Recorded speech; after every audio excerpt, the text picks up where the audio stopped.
Hello friends, good evening and welcome to the session today. We really Good evening, sir. appreciate your taking out the time and joining us today. Cancer is one of the leading causes of death worldwide. WHO reports that in 2021, we crossed a milestone of having 20 million people diagnosed with cancer and over 10 million people who passed away due to cancer. And this number is sadly growing.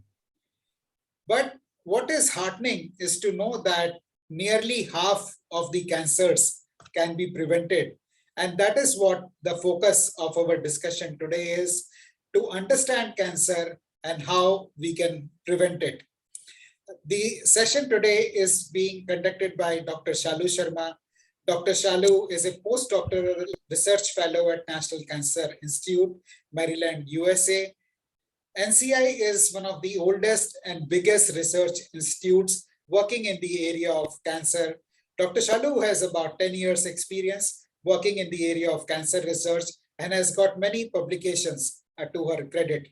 She has presented her research at national and international scientific forums, and she has also filed a patent for a potential anti-cancer molecule, small molecule. She has done her PhD in cancer biology from CSIR. Welcome, Dr. Shalu, to our session today. Thank you. Yeah, Dr. Shalu is joining us from USA. We really appreciate you. It's nearly 6:30 a.m. there, so really appreciate your taking out time and joining us early in the morning. Before I hand over the stage to Dr. Shalu, I'll take a minute to introduce myself. My name is Ashish Kumar, and I'm the founder of Mindful Living. I started Mindful Living in 2018 after working in the corporate sector for about 25 years in senior management roles with organizations like Tata Group, HCL, Dabur Group, Future Generali, and many other Indian and MNC organizations.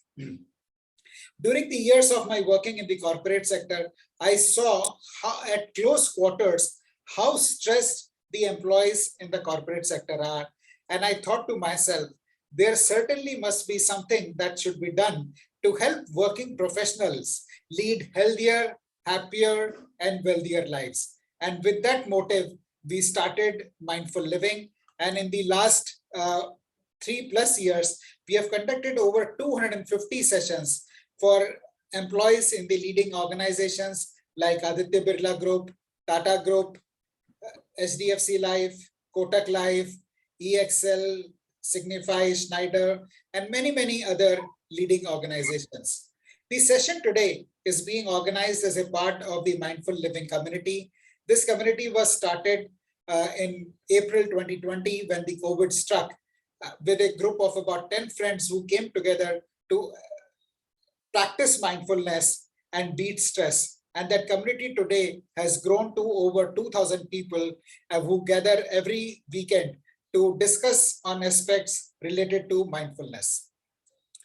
Friends, the session today is divided into 4 parts. We'll be talking about what is cancer, what are the causes of cancer, very importantly, how to prevent, what is it that we can do to prevent it, and some of the myths around cancer. What I would request you to state is your intention for joining the session. What is it that you expect from the session today? Please type in the chat or unmute yourself and speak.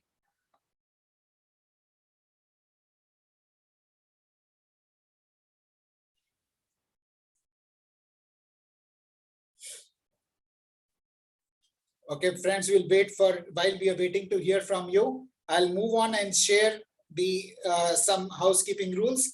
This is not a podcast, so please keep your camera on. This is also not a TV entertainment show where you can lean back and enjoy. Please keep your notepad and pencil ready and take notes as Dr. Shalu shares with us important aspects about what causes cancer and how we can prevent it. So on that note, over to you, Dr. Shalu. Thank you, Ashishji. Thank you for that introduction. Can you see my, just a second. Yeah.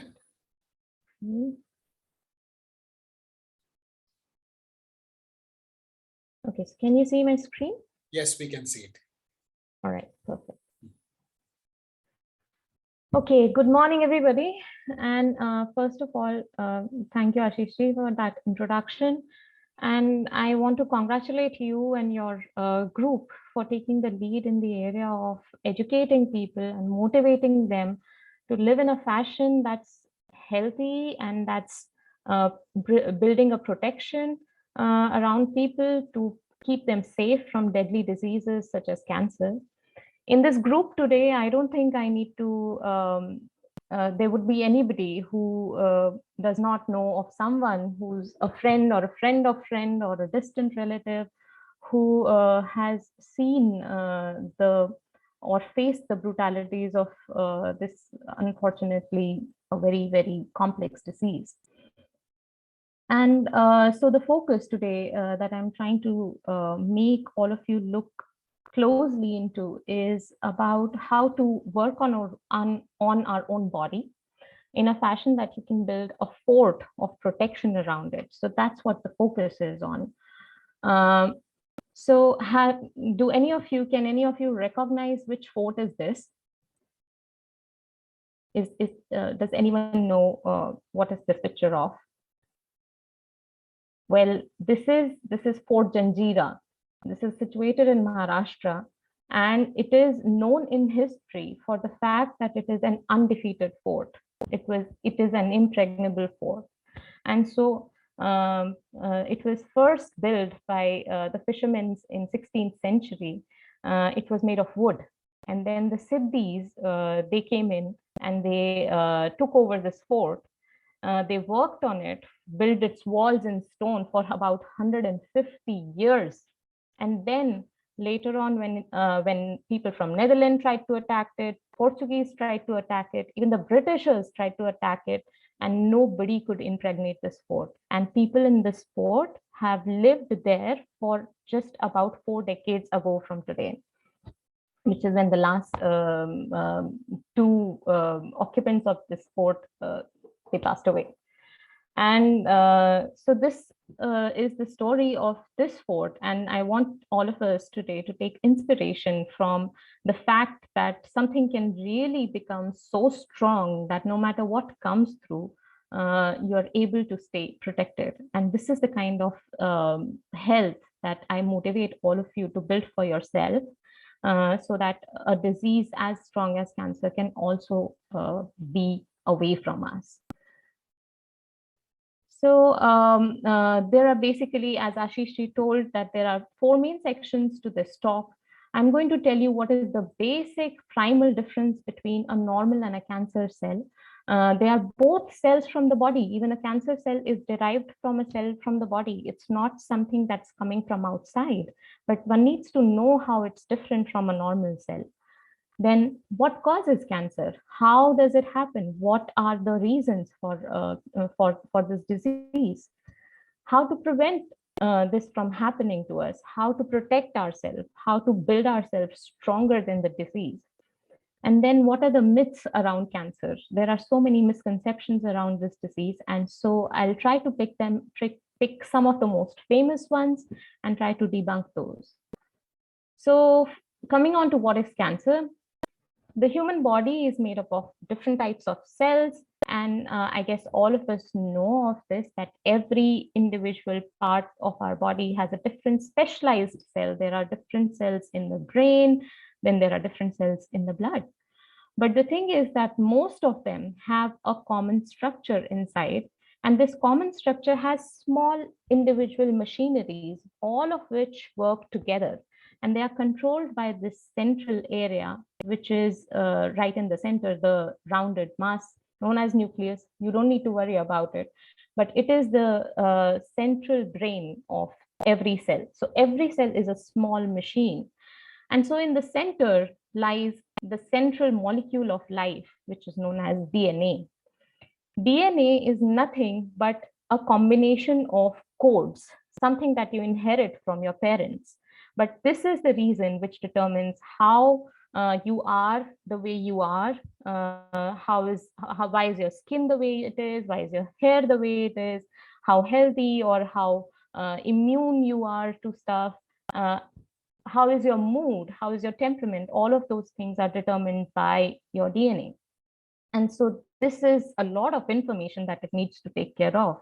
So can you imagine how big this thread would be? It's a single, it's a thread. And this is a thread that's as big as 2 meters. And so a 2 meter long thread has been compacted and coiled over itself to fill into a cell, which you really can't even see by your naked eye. So that much amount of information has been put together and put into the center of your cell to govern the life. And so if your DNA is healthy and well taken care of, well copied every time a cell divides, then your body is going to be healthy. And so every individual cell, which is a set of machines in itself, keeps on dividing. So one cell gets into 2, gets into 4, which gets into 8, and ultimately they form a tissue. And so one tissue, multiple such tissues will then come together and they will form an organ. Like we have our heart, we have our lungs, we have kidneys, and then all of those organs, they combine in a specialized fashion. For example, our food pipe and then the stomach and then the intestines together combine, and then they form the digestive system. The windpipe, the lungs, they come together and they form the respiratory system. And so you have several systems in the body, and all of these systems, which are all individual machines, they come together and make the big mechanistic system, which is the body. And so since all of these are machines individually, they all undergo wear and tear. And so they need to be replenished. So the body has a fantastic system wherein every cell of the body has a fixed time period after which it gets replenished.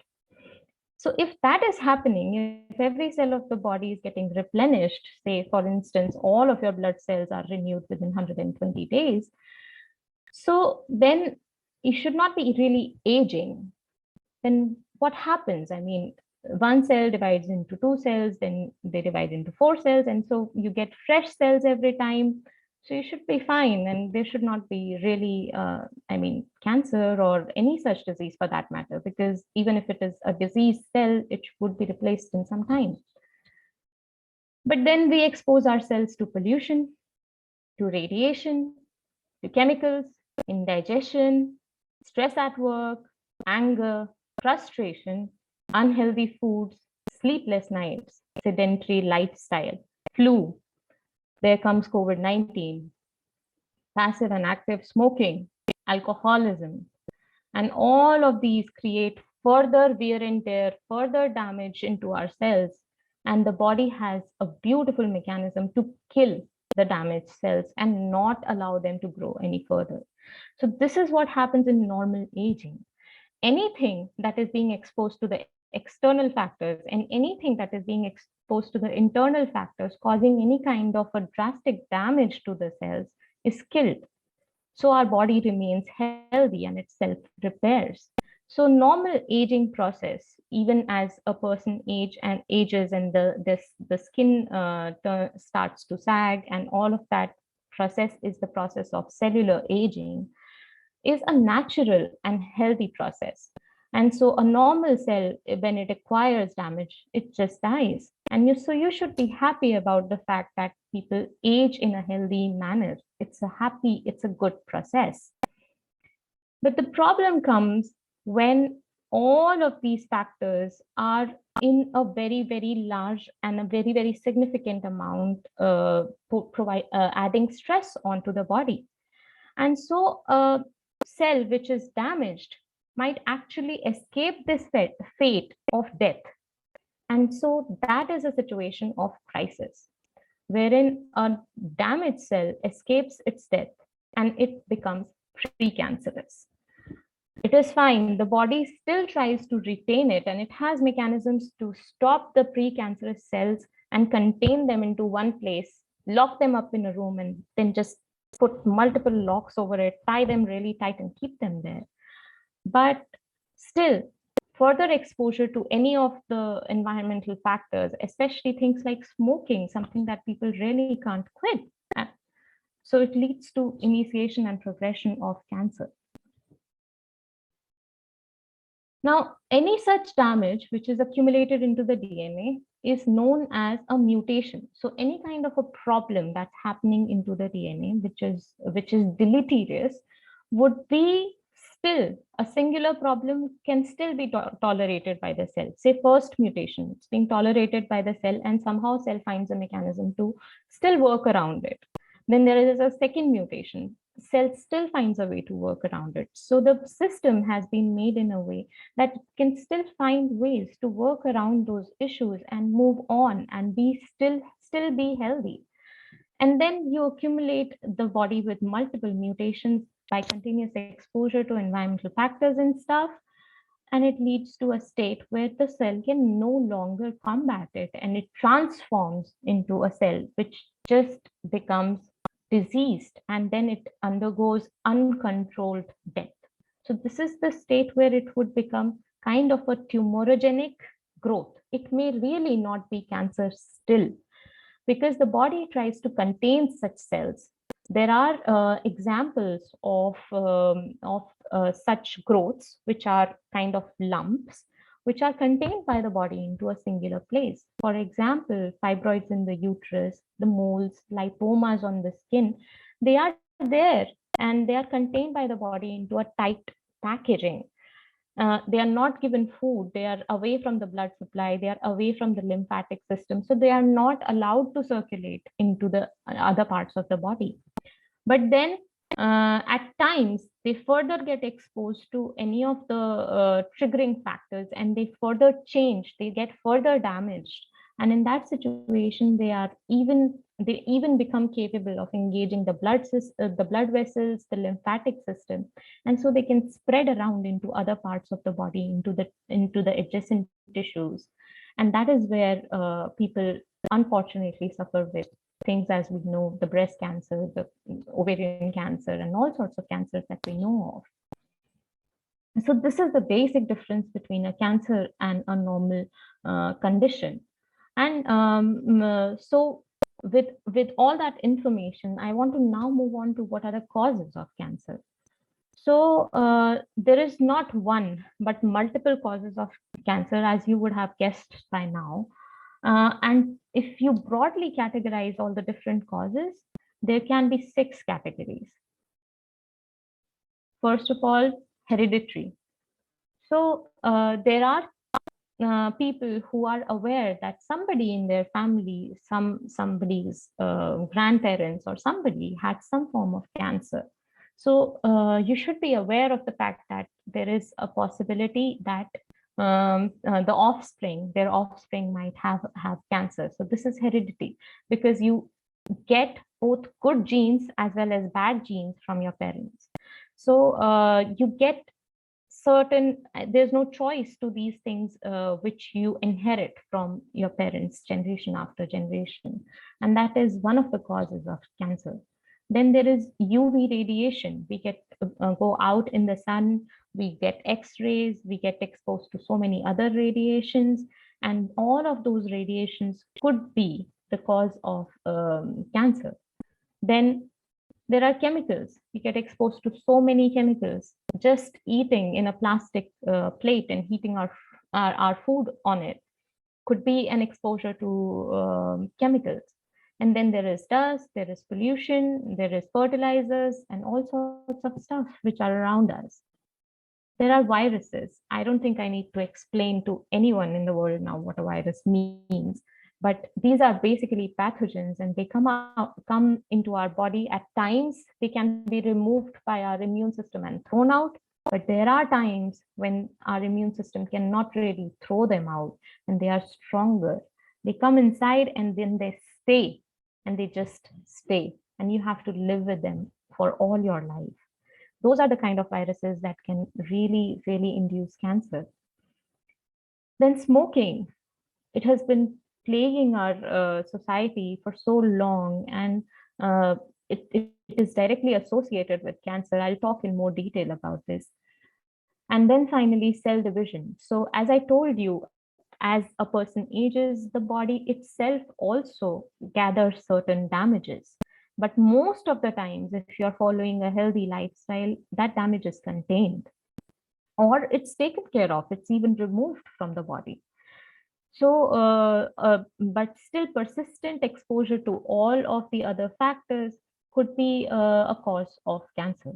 Now I'm going to dwell into how to prevent cancer from happening and take up each of these 6 factors individually. So before I start, do we have any questions or any comments from the audience?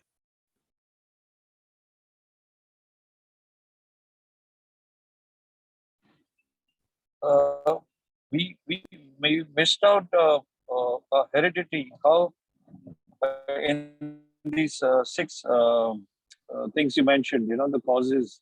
So how's the heredity going to impact in terms of cancer? Yeah, so as I told you that you get your entire set of genetic information, it passes on to you from your parents.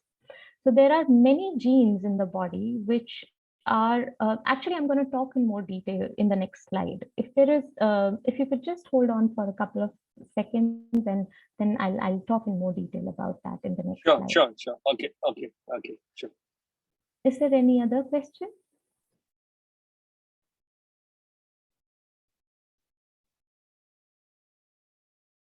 All right, then maybe I'll move on to the how to prevent that, and that's the main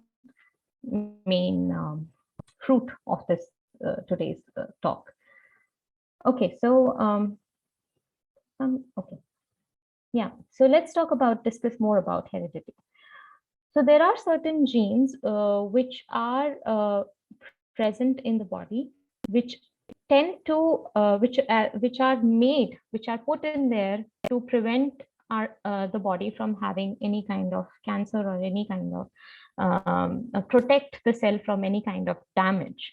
So as I told you that the cells and the DNA gets exposed to several damages. So the body knows of it, that in your lifetime you're going to get exposed to different kind of damages, and let's make mechanisms to take care of them.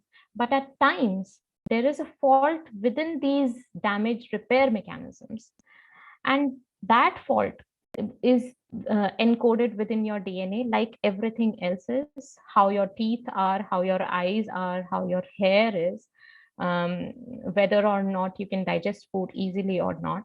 All of that is encoded into your DNA. Similarly, how easily at times you can fight the immune system, or how difficult it is, that's also encoded into your DNA. Similarly, whether or not your body can remove the damage easily, you need to have certain genes for it. And those genes, if they are fine, if they are correct in their sequence, if they are correct in their structure, then they work fine. But if they have some kind of a fault, then that fault unfortunately is also passed on to the next generation. And passing on that fault to the next generation is how the next generation also gets prone to having cancer. So the good thing is that not all cancers are hereditary. There are only certain types of cancers which are hereditary, and these include the ones like breast cancer, colon cancer, ovarian cancer, and skin cancer. Now, the sad thing is that these are the most common types of cancer, but the implication of heredity on causing these cancers is only 5 to 10%. And that's also a matter of chance. So 90% of the time, hereditary does not have a role to play, despite the fact that somebody might be having a mutation, a defect into in their genome, into their DNA, which could cause cancer, but they still may not have cancer at all. And that is why we need to discuss how we can overcome this heredity based potential transfer of cancer. So first of all, you should be aware of your family history. You should be aware that somebody in the family had cancer or they did not have cancer, what kind of cancer they had, what kind of a lifestyle they lived. Because if they were, say, somebody in the family got breast cancer and somebody in the family got prostate cancer and they were smokers. And so you should be really, really careful that you should not smoke. So you should be aware of your family history and their family and their lifestyle. Then you should take regular self checkups for at least 2 out of these 5 cancers. There are ways in which you can do a self checkup. There are and it's available out on the internet, and I'm also going to share those resources with you. And you can maintain a very, very healthy lifestyle. You need to take care of your food. You know, in India, many people are vegetarians. In the Western countries, such as even in America, many people have non-vegetarian food as their staple diet. But despite that, they are being educated to have a plant-based diet. The world is moving towards veganism. Why? Because people are aware that a plant-based diet is a healthier diet. Then exercise, at least 30 minutes of exercise for 5 days a week is essential for your body. It's like food, it's like air. It's that essential. It cannot be skipped. And then avoid smoking, chewing tobacco, having opium. These are the things which have been directly related to cancer. So if you're aware of something like that, you should be all the more careful. And then it's not really happening on a very regular basis, but we are getting there. Science is getting there and medicine is getting there, that soon, you know, you can get your genome sequence, you can probably get your offspring's genome sequence, your child's genome sequenced, and find out whether or not they inherited the same mutation that you have. Most of the times they do. But if the certain gene was there in the great grandparents who had cancer, and the offspring may or may not have it. So the chances are there, but you can get yourself checked. But we are still getting there. There's time to get this working on a regular basis. But until then, there are very, very potent methods. You can, I'm sharing with all of you a link to how to take care and check yourself for prostate cancer symptoms. And then women must do a regular self-exam to see if at all there is any kind of a risk of a potential breast cancer. And there are links available both in English as well as in Hindi. So please take these resources from Ashish ji and take care of yourself by doing regular self-exams. Does that answer your question, or do you have any follow-up question? This was. Tell me, you mentioned regular checkups. Are there special centers where we can go for these regular checkups, if there is any? Yeah, you can go to any doctor who's so there are several cancer centers that you can get in touch with, or you can just go to your regular physician and they can get you in touch with somebody. So it's very easy. And these what I'm talking about is self-exam at home. And I'm not talking about directly going to the doctor just because there was somebody who was exposed. If you take care of your food and if you do not engage into alcoholism or smoking on regular basis, on any basis, actually, I cannot emphasize enough that even a small bit of it is not good. So if you're taking care of yourself in other ways, you should not be scared of these things. So as I told you, that body has its own repair mechanisms, and not one level or two level, but multi-level repair mechanisms. So the point of the talk today is not to scare you, but just to make you aware, so you stay calm, but take the precautions in place. It's just like in COVID times, you know, you should stay calm, but not remove your mask. And not stop sanitizing your hands. So if those two things are in place, you're pretty much taken care of. Okay. So Okay, thanks. then moving. Yeah. Okay. So then moving on to UV radiations. Now, the most common form of cancer that is caused by UV radiations is the skin cancer. And so you need to know how to minimize UV exposure. One of the most common source for this is the rays from the sun, as well as, I don't think this happens very commonly in India, but tanning beds, where people want to just get a tan. And then there is X-rays. X-rays, many times people get over conscious and want to just get an X-ray done for anything and any kind of a injury that they've gone through. But please avoid doing that. Unless and until your physician recommends it for a very, very specific reason, for a very, very essential cause, do not expose yourself to unnecessary X-rays. Protect yourself from UV exposure. It's very important to wear a good sunscreen, wear full sleeves clothes as much as possible. In India, in summer, you really can't wear full sleeves clothes at all times, but you can always put a generous amount of sunscreen lotions, and they should be higher than SPF 30. So it's important that you take care of protecting yourself from exposure to excess amount of sun also. So keep a check on moles. So that those are the most common indicator of a skin cancer or any kind of abnormal pigmentation, any kind of discoloration which has occurred in your adult life. There are many moles. All of us are born with about 100 to 150, about 40 to 50 moles on our body. They can even range up to 100 and 150 in cases of in some individuals.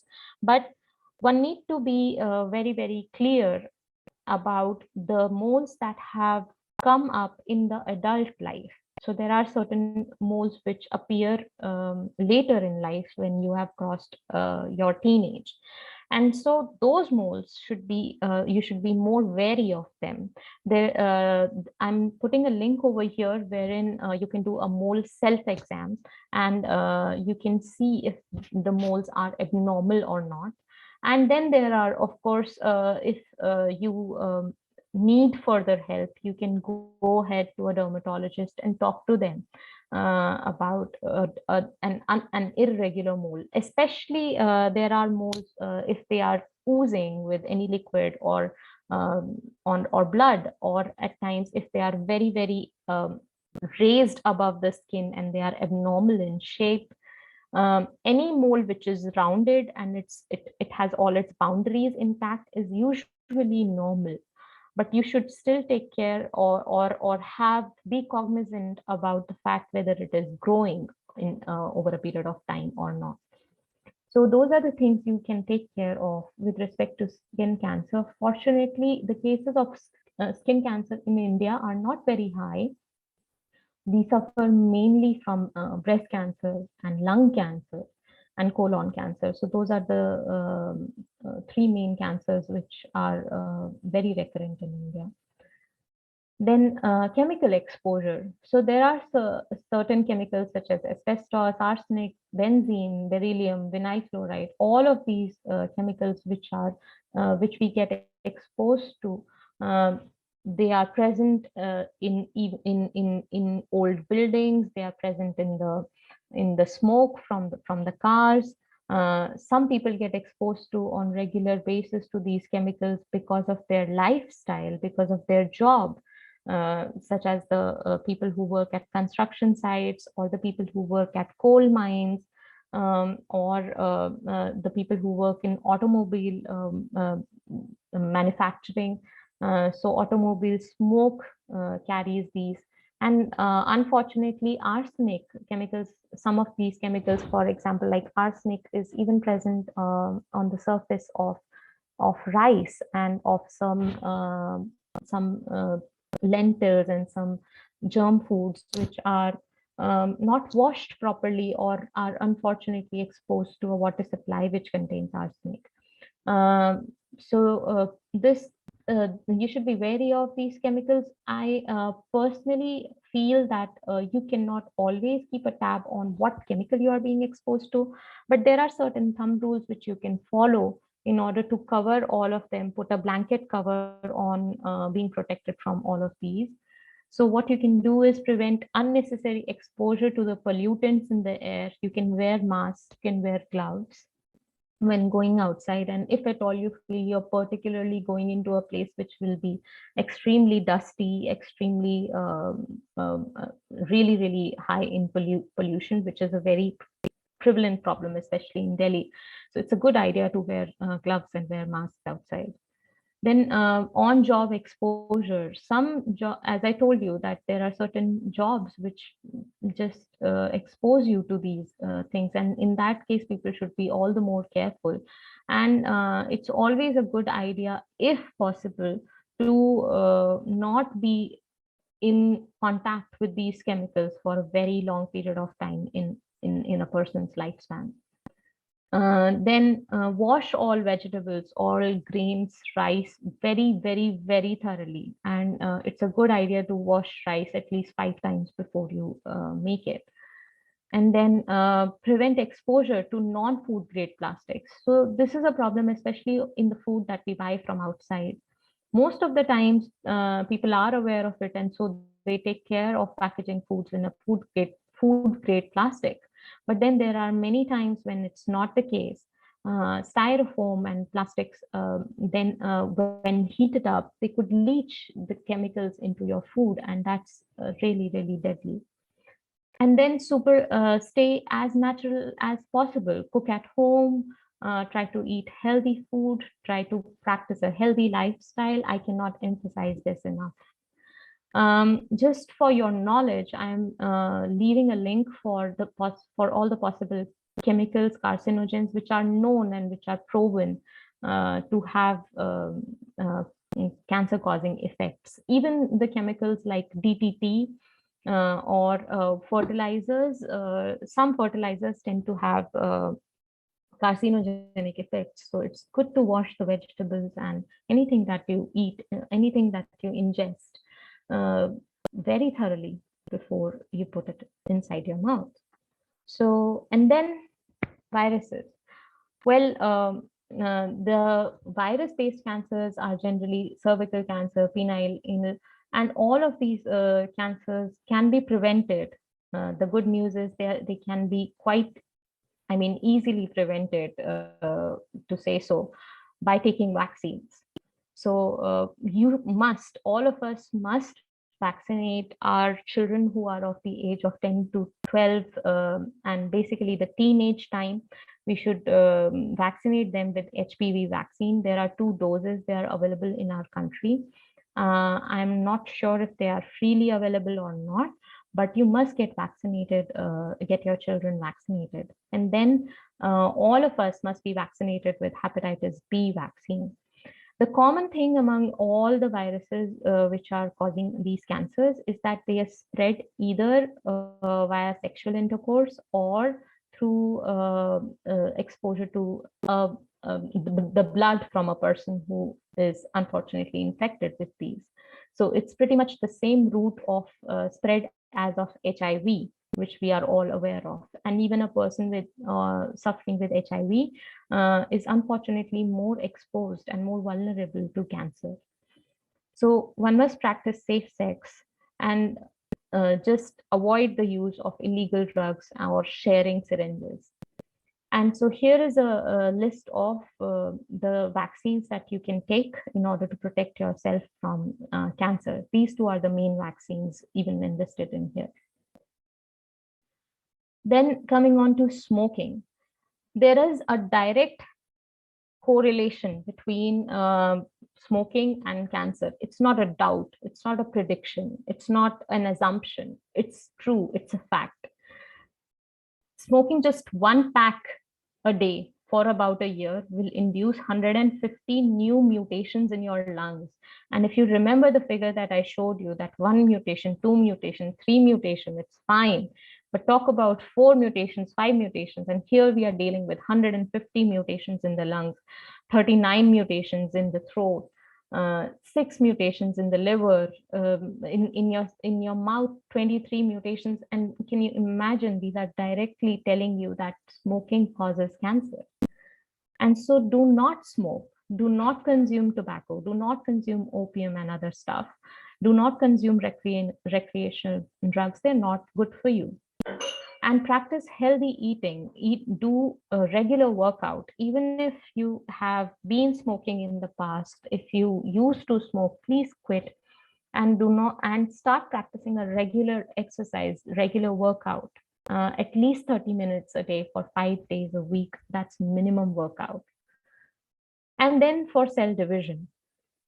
So as I told you, cells keep on dividing on their own. You really can't stop them. You really shouldn't stop them, and you really shouldn't interfere with what's going on inside your body. But the main weapon that you have against preventing any kind of cancer by general cell division is by keeping your body healthy, because your body itself also has mechanisms to prevent any kind of a wrong cell division, any kind of a mutation in the DNA naturally.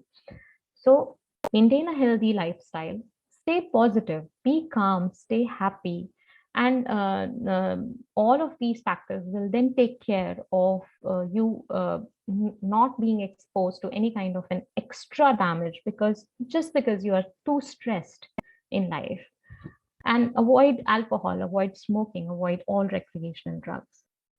So with that, I want to just show you a quick video, which is coming from MD Anderson Clinical Research Center.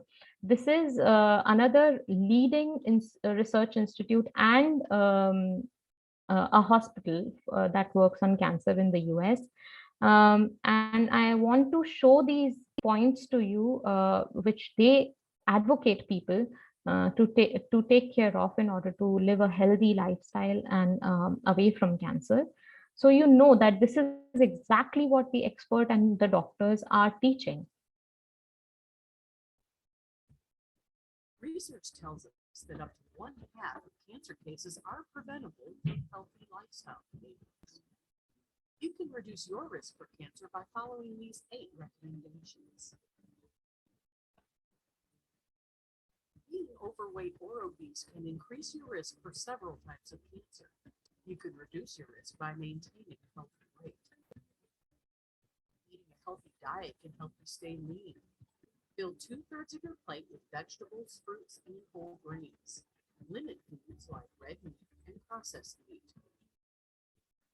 Being physically active reduces your risk for many cancers. It can also help you maintain a healthy weight.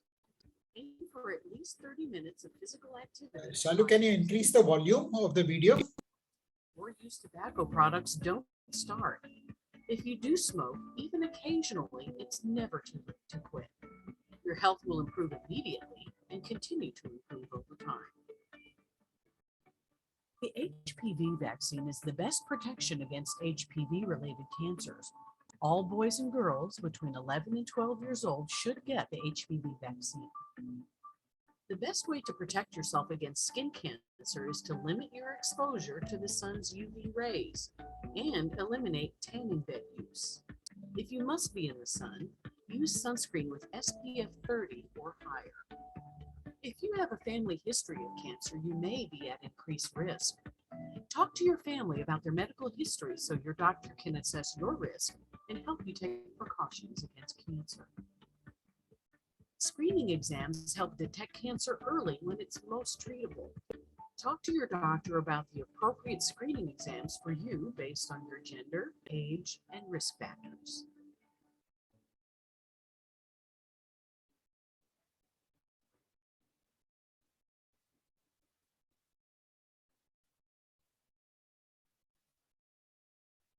I hope it was audible.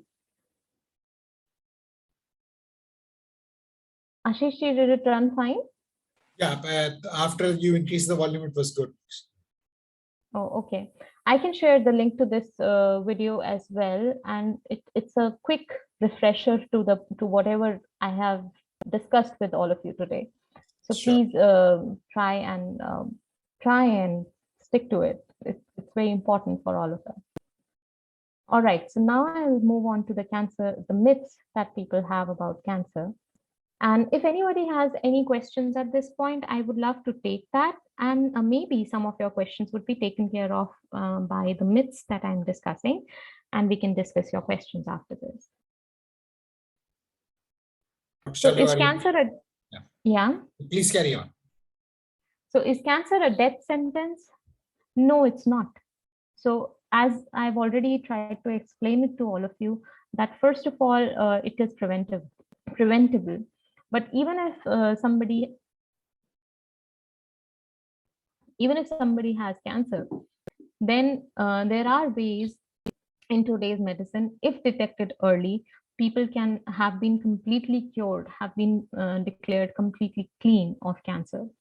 And so it's very common these days that people get cured, people overcome, people defeat it. The thing is that, however, you need to try and detect it early. How can you detect it early? By the points that I shared in today's talk.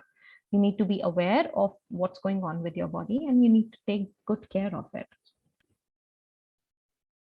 Will eating sugar make my cancer worse?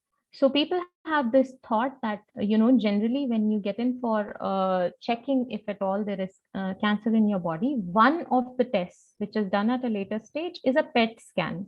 PET scan usually is basically you feed the body with glucose, which is labeled. And so you get through a scan and that label just shines. So the cancer cells tend to have a capacity to absorb more glucose than the normal cells. But does that mean that if you do not eat sugar, if you do not eat glucose, then your cancer cells will starve? No, your normal cells will also starve. And so that's not the right idea. But the thing is, with sugar, you can prevent so many other diseases. You can prevent obesity, which is another leading cause of cancer. So you should avoid taking excess sugar, but it's not going to get rid of cancer. Then, do artificial sweeteners cause cancer? That's again, there is no report which has shown this. And if your doctor is recommending to have artificial sweeteners in order to keep a check on your sugar content, you should take them. But always remember, it's best to stay natural and least exposed to any kind of chemicals or anything that's artificial or man-made, anything that comes out of a packet. Then is cancer contagious? No, not at all. And so cancer patients in particular require a lot of physical and mental care. Please give care to the people around you who are unfortunately suffering from this disease. Does my attitude, positive or negative, determine my risk or likely recovery from cancer? There are many cases in the history which are recorded to have healed themselves from cancer just by staying positive, by laughing, by eating right, or sometimes they didn't even really do anything, but they just got cured because they thought that, oh, it can't happen to me. And that's the positive power of positive thinking. However, there is no direct medical proof to it, because one would need to enroll people who are having cancer and give them certain kind of a positive thought. And positive thought is something which is very varied individual to individual. So no such study has been done. However, there are certain cases in the history, and like scientifically speaking, I cannot say yes to this statement. Then can cancer surgery or tumor biopsy cause cancer to spread in the body? Many times people are scared to get a tumor biopsy, and that's not a good idea. You should, if a doctor is recommending, please go ahead and get the biopsy done. It's a painful process, but it does not induce cancer. It does not cause cancer to spread, because these are very specialized procedures and they're done by very specialized professionals. So it's a safe procedure. Then will the cancer get worse if exposed to air? If exposed to the cancer causing agents? Maybe, but in general air, no proof of that. Do cell phones cause cancer? Well, the cell phones do release radiations, but those radiations are not penetrating enough to cause cancer. That's the research that's done on it. are there herbal products that can cure cancer? There are indications of curcumin having anti-cancer potential. Curcumin it comes from haldi, which we take almost regularly in all of our foods. But the thing is that there is no medical proof to it curing cancer. So it's more of a preventive than a curing kind of condition. Then if someone in my family has cancer, am I likely to get cancer too? Yes, your chances are about 10% higher, but your chances are 90% to not be exposed to cancer still if you take care of the factors that I discussed with all of you today. If no one in my family has had cancer, does that mean I'm risk-free? That's again not true. If you still smoke, if you still take invasive drugs and many other factors, if you get exposed to them, then there are chances that you might have to unfortunately suffer this way. Do antiperspirants or deodorants cause breast cancer? No, there is no proof of this. And can injury or a blow to breast cause cancer? Again, no. Any kind of injury usually is normally healed by the body, and it does not lead to cancer unless and until you are combining this with an exposure to all the other factors that further induce cancer. So with that, all of these resources are here for you to take advantage of and keep yourself safe. I'm sharing all of these with Ashish ji, and you can get all of these from him. I would love to take questions now. Hi, Dr. Shalu. It was a wonderful session, and you covered it very simple and easy to understand for any layman. My question is, usually we buy veggies and fruits.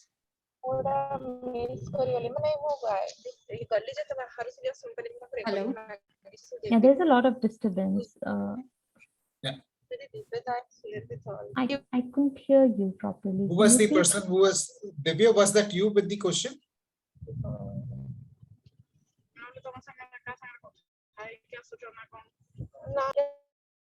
Can you hear me?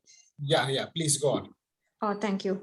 Yes, doctor, my question is, usually we buy fruits and veggies from market, and we try to, I usually have this practice of soaking this in salt water for a while and wash it thoroughly and use it. Does it make sense? Or as you said, we have to wash rice for 5 to 6 times, or running tap water itself suffix the cause? See, the thing with first of all, with salt water, it's a good idea because it gets rid of a lot of bacteria as well. And lukewarm salt water, that's a good idea. But you need not really go overboard. You can wash rice with 4 to 5 times with running water, and that's good enough. Okay. And especially in terms of bacteria, you need not really get too worried, because when you cook the food and you boil it, and as long as you are, I mean, all our Indian food, majority of it is very well cooked. It's steamed, it's boiled, and so it's taken care of. But in cases of chemicals, on the other hand, they need to be washed, and so soaking them in some water and washing them under running water is a very, very good idea. Thank you so much, doctor. And can you please drop your email ID? I would like to have your email ID, please. Sure. Thank you. Thank you, Ashish. It was a wonderful session. Thanks for organizing. Thank you.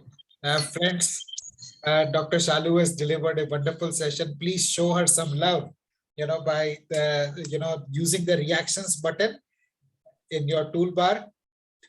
Maybe you can clap or do thumbs up. Whatever it is, please show some love to Dr. Shalu. She's got up early in the morning at 6 a.m. in US, and she's taking the call early in the morning on a weekend just to spread awareness about cancer and how to prevent it. Also, friends, your feedback is very important to us. We are sharing a link to the feedback in the chat. Please take 30 seconds to fill out the feedback form. That's very important for us. There's a question actually in the talk. I'm sorry, I'm interrupting you. Yes. There's a question in the talk. Any study that relates organic food consumption to delay cancer? Yeah. It's a new trend, and you really don't know whether or the food that is marketed as organic is really organic. For a long time, people have been growing food with fertilizers and pesticides. And the thing is that while there is no direct link that organic food will prevent cancer, there is a study which says that fertilizers directly consumed might be cancerous, but if the vegetables and fruits grown with the help of fertilizers are washed and consumed, they do not cause cancer. So it's not a problem to consume food which is grown with fertilizers and pesticides, provided it is washed nicely under running tap water, and then you can consume it. Thank you, Dr. Shalu, for that response. We've got a couple of other questions. We will take them. Once we have got the feedback, please fill out the feedback form and type FD, feedback done. Once you have filled out the feedback form, that's very important for us. And we will share the recording of the video. We have also shared the link to our WhatsApp community. Once you join the WhatsApp community, you get updated on all the awesome sessions that we organize every weekend. And also we share the recording of the previous events in our WhatsApp community. So you share the link to our WhatsApp community in the chat. Please click on that and join the community. And while we are waiting for your feedback form, I'd like to update that the session next Saturday is also a very interesting one related to cancer, and it is an emotional cause of cancer, which is repressed emotions. So there is a mind-body connection to cancer, and we're going to talk about the practice of forgiveness, how forgiveness can help us cure cancer. So there is a lot of research which has been done, and we are going to talk about that. So thank you, friends, for your feedback. There is a question from Samir. Is there a medical checkup we can do periodically to find out about any cancer, like whole body MRI or kind of pathology tests? Dr. Shalu, yeah. So again, first of all, remember, do not get yourself exposed to any kind of radiation just because you want to get yourself checked. Only get it done if it's recommended by your doctor. But you can get tested for certain blood checkups. So there are many blood parameters. There's a whole blood panel. If you go to your doctor or any kind of a pathology lab and tell them that I want to get the full blood panel done, that will include stuff like LDL, you can LDH, and ESR. Those are the things that are important to know of any kind of an inflammation response inside the body, which is one of the things which is associated with cancer, but only one of the things which is associated. It does not mean that if these factors are high, you would actually have cancer. So they are all need to be associated with an opinion from the doctor that this is the report. And I would recommend that you should maybe, if at all there is a family history. First of all, if there is no family history and you're following a good lifestyle, a regular blood checkup is enough. Blood profile checkup is enough. And if at all there is a family history, or if at all you are regularly exposed to any of the factors that I discussed, then in that scenario, you should be in touch with an oncologist. Tell them, make them aware of your situation, and then take all the tests that they recommend. Okay, Dr. Shalu, this is Samir here again who had asked this question. I just wanted to ask one thing, one more thing, in fact, that if any smoker quits smoking and does the cell reverses or maybe the damaged cells get repaired automatically, or how much time it takes, or just I know I was quite curious. I was a smoker 2 years back, but completely quit now since last 2 years. So I just thought of asking this one. Are you exercising regularly, Samirji? A walk is what I'm doing, not regularly exercising per se, but yes, an half an hour walk is what I'm doing. You should, yeah, you must start with the walk. You can start with anything that you like, but if you exercise regularly, if you eat right, and if you keep a positive mindset about it, and do the tests, get yourself, it would be a good idea to get into, for in your case particularly, if you were my family member, I would suggest that you get into get and do a full blood panel, lung function and liver function, and kidney function and blood panel tests. Those are the very basic tests, very easily done. You give your urine sample and you give a blood sample, and you can get them done. Okay. And discuss your history with if at all there is any parameter which is here and there, then you discuss this smoking history with your doctor, and they can tell you what you can do. As far as repair is concerned, here on now, it's never too late to quit, and it's a fantastic achievement that you have achieved. It's a fantastic accomplishment. And so now, here on now, since you've already taken the bigger step, which was quitting, take the smaller step, which is exercising, and stick to it. Take the smaller step, which is eating right, and stick to it. And over a period of time, your body will recover. That's the usual case. There is no, unfortunately, direct report saying that this is the period of time within which you will recover. There are reports saying that you do recover, you do start feeling better, but this is the period of time that's not really there as of now. And so it's a fantastic thing that you're already doing. In Hindi कहते हैं ना, हाथी गुजर गया है. And so, yeah, so, I would say, I would say thanks to COVID for that matter, that it played a major role in quitting my smoking actually. And from almost 20 or 30 cigarettes a day, I just quit the next day. Not even one cigarette since last 2 years. Yeah, please stick to it. Fantastic. That's fantastic, actually. So thanks a lot, Dr. Shalu. It was a good session and quite informative, and definitely a lot of this to be taken for precautions, and measures which you had suggested are very nice. We'll try to stick to it. Thank you. Thank you, Samir, for the question. Ashmita, please go on. Yeah. Good evening, Dr. Shalu. My question is,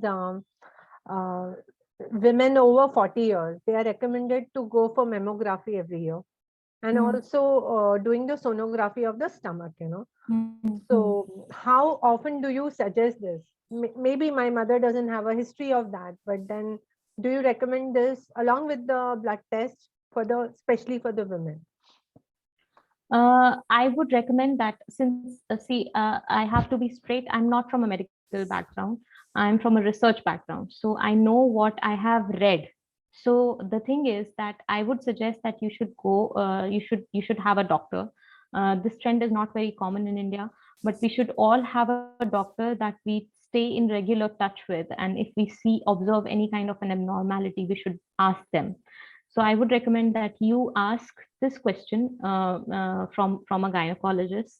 And since you do not seem to know or have a history of any such disease, I don't think that they recommend a mammograph every year, but if they are recommending, why not go ahead and get it done once? And if everything is clean, then here on now, the present day status. And here on now, you maintain your healthy lifestyle, you do your exercise, you practice certain calming rituals and everything. And with all of that, I think you need not do it every year, but stick to what your doctor says. Okay. Thank you so much. Dr. Shalu, there is a question from Shashi on the incidence of prostate cancer in India. He's hearing a lot of people having that. So is the incidence rising? Yes, the prostate cancer incidences are rising in India. And the good thing is that you can um, get an idea of the fact that somebody may or may not have it. So first of all, men over the age of 40 should be aware. There is a link that I've shared wherein you can look for certain symptoms. For example, there is trouble in urinating, there is blood in the urine. And so the prostate gland in the males, it expands as people age. And so when you cross the age of 40, you should be aware of these symptoms. And there is also a self test which is available, which tests for the prostate antigen, but I wouldn't recommend you to take it on your own. First of all, if there are any such symptoms, you should go and ask your doctor, and they will probably recommend you to get the prostate antigen test done. If they do so, then please get it done. If not, then there are certain medications that they give you if there are, if any such symptoms that I've listed, problem in urination, and you feel the urge to go, but you're not able to urinate. Those they many a times take care of it with medication. You need not go ahead and do the test or do any other thing. But yeah, so the cases are rising, and this is what you should do for it. Yeah, there's Samir will just come to you. There is another question regarding self-examination. Can ovarian cancer also, can the self-examination be done? Is there are there some cancers for which self-examination can be done at home other than breast cancer? Yeah. Actually, it is just prostate cancer and breast cancer and skin cancer, the three main things for which you can do some sort of a self-exam. Other than that, sudden I mean, sometimes if people are experiencing repetitive and sudden what do you say, चक्कर आना बोलते हैं जिसे हिंदी में, या आंखों के आगे अंधेरा छा जाना, ये चीजें अगर बार बार हो रही हैं और अचानक से हो रही हैं without you knowing the cause of it, so you should get yourself checked. Extreme loss of weight suddenly within a period of 4 to 5 months, if you have lost say 5 kilos, that's abnormal.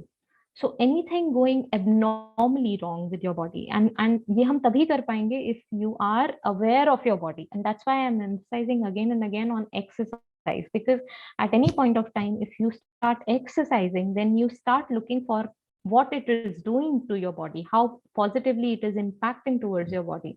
So if अगर कुछ भी और नहीं होता तो आप at least aware हो जाते हैं अपनी बॉडी को लेकर के, and once you are aware of your body, then you will be aware of any sudden changes in your body.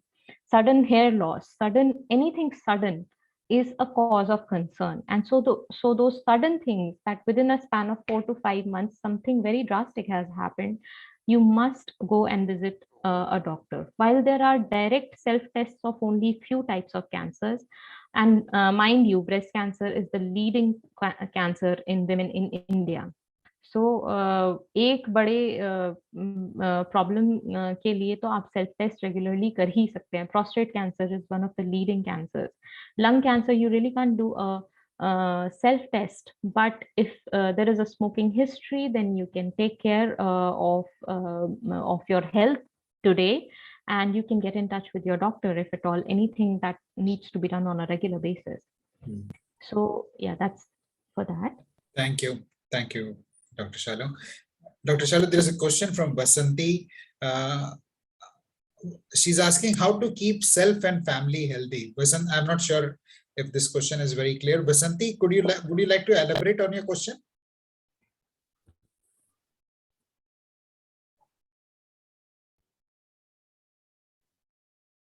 While we wait to hear from Basanti, Samir, would you like to? You have another question?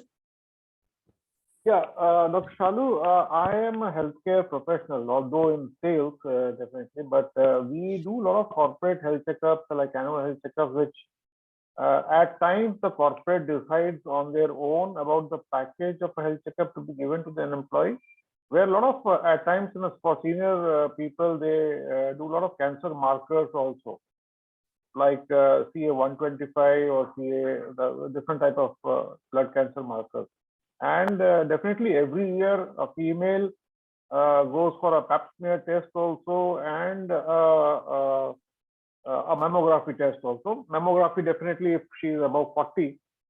But are these things recommended by any kind of a medical profession as such? Like, this thing, because at times we have seen many number of times that corporates don't take a wise decision about consulting a doctor and designing these packages. They pick up from somewhere and they just start adopting these kind of process and health checkups for their employees. So what do you suggest in this? Just for the information sake, I'm asking about this. Yeah, see, आप अपने health की चाबी कभी भी किसी और को नहीं दे सकते हैं. Just like your money, your health is your biggest wealth. And ये मैं नहीं बोल रही हूँ, ये हजारों सालों से लोग बोलते हुए आ रहे हैं, and still we are not listening. So you really can't give that to anyone else. First of all, what corporates are doing, they have their own motives behind it. They have their own, I mean, उनको कहीं दिखाना भी पड़ता होगा. They have their reasons for doing what they're doing. I'm not saying that they're doing it wrong. It's a good effort on their part that at least एक process तो है in place to take care of it. So you should take advantage of it as much as you can. But at the same point of time, please find a doctor for you and your family. A doctor that you can trust in, a doctor that has good recommendations in your opinion. वही हम best कर सकते हैं ना. So अपने level पे find a good doctor for yourself. And it's not a bad idea to get some tests done on regular basis every year. But as far as pap smear is concerned, for any woman who has got herself the Hpv vaccine that I talked about, you are very much covered with cervical cancer. So agar abhi bhi there are women around the age of 25 and 30 who have not gotten themselves vaccinated for the Hpv vaccine, please go ahead and do so. Okay, anybody who has not gotten themselves vaccinated for hepatitis B, please go ahead and do so. It's not too late. So those things, and then for breast cancer, since it's usually hereditary, look for anybody in your family who's had any kind of cancer, not just breast cancer, but look for any kind of cancer in the family history. If so, then women should be more careful and take those regular self-exams. That's enough with respect to breast cancer. And then when it comes to all the blood profiling and everything, if you get a chance to do it, blood test se kabhi koi problem nahi hota hai. So please get the blood test done at all point of time. As far as the mammograph and stuff is concerned, if your doctor recommends it, talk to your doctor. For that, the best person to take advice to do it or not is your doctor. Thanks a lot. Thank you. Thank you, Sameer, for those very interesting questions. And thank you, Dr. Shalu, for such an enlightening session. We have got so much of love and positive comments on the information that you have shared. A lot of good things that you've shared, which people have found value in. I really appreciate your taking out this time on a Saturday morning, early in the day. Have a good day. And friends, everybody, you have fun. Thank you for joining us. Like Dr. Shalu was sharing, there was one patient in USA who cured himself by just watching, cured himself of cancer by just watching comedy movies. So it's important to have fun. This is weekend now, start of weekend. So have fun, enjoy yourself, and see you next Saturday. Next Saturday, we have got a session on forgiveness. And the week after that, we have got Jayashri Kannan, who is a cancer survivor who beat her ovarian cancer, third stage ovarian cancer, by switching to plant-based whole food diet. So please join our community. The link has been shared in the chat to stay updated about these awesome events that we conduct every Saturday. Have fun. Thank you. Bye-bye. Thank you, Dr. Shalu. Thank you. Thank you, everybody.